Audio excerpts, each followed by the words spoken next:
So in this experiment of motorized gyroscope, we are going to calculate the actual gyroscopic couple and theoretical gyroscopic couple.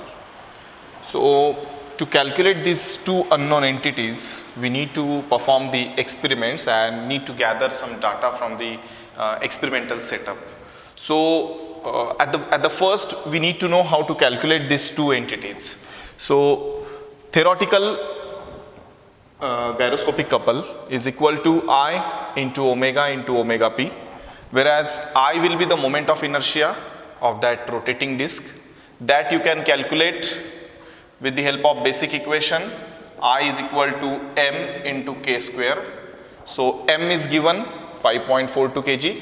M is the mass of that rotating disc and k is the radius of gyration that you can calculate with the basic equation r by root 2. So you know k is equal to, for the solid disc, it is r by root 2.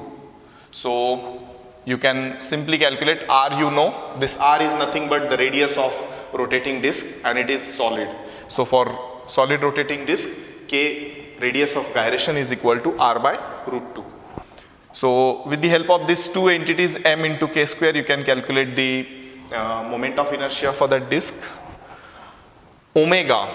Now on the experimental setup, we need to take three readings. Three entities we need to note down. Very first, we need to note the RPM.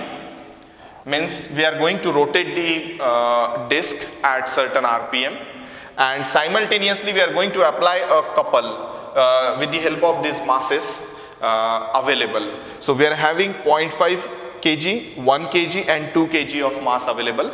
So with the help of these masses, we are going to apply the torque at certain distance from the center of the disc.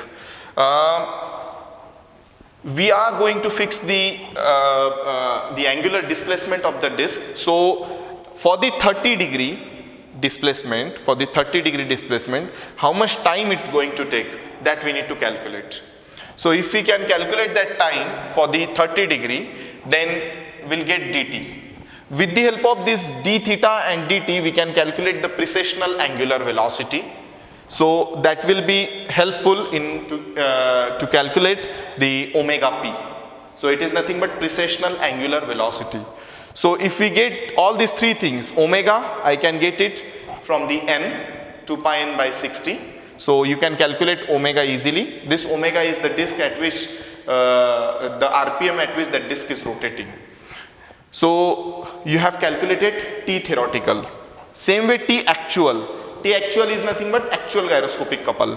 So that you can easily calculate force into perpendicular distance. So force is nothing but your W1, that is in kg. L is in meter. L is again given. L is the distance between the mass which is applied at certain point from the center of the disc. So that will be L. We are going to see it actually on the experimental setup as well. Once we get all these entities, now how we are going to perform this experiment? We are going to fix up one RPM, say X RPM. For this X RPM, say it is 400 for example. So for 400 RPM, we'll firstly going to keep the 0.5 kg mass. We'll record the time required for the 30-degree angular displacement of the disc.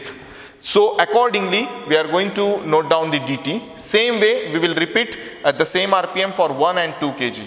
Then we will take the next RPM and we'll again note down the same time required for 30-degree, 0.5, 1 and 2 kg. So for that specific angular displacement, how much time is required, that we are going to calculate. Once we get all these entities, then we can easily calculate theoretical gyroscopic couple and actual gyroscopic couple. Now let us note down the readings and let us see the demonstration how the dt will be recorded. We are going to note down, or we are going to record the time required for the specific angular displacement through the stopwatch. And we are going to measure the RPM with the help of tachometer. So RPM and dt, these two things will be measurable during the experimentation. So let's perform the experiment now.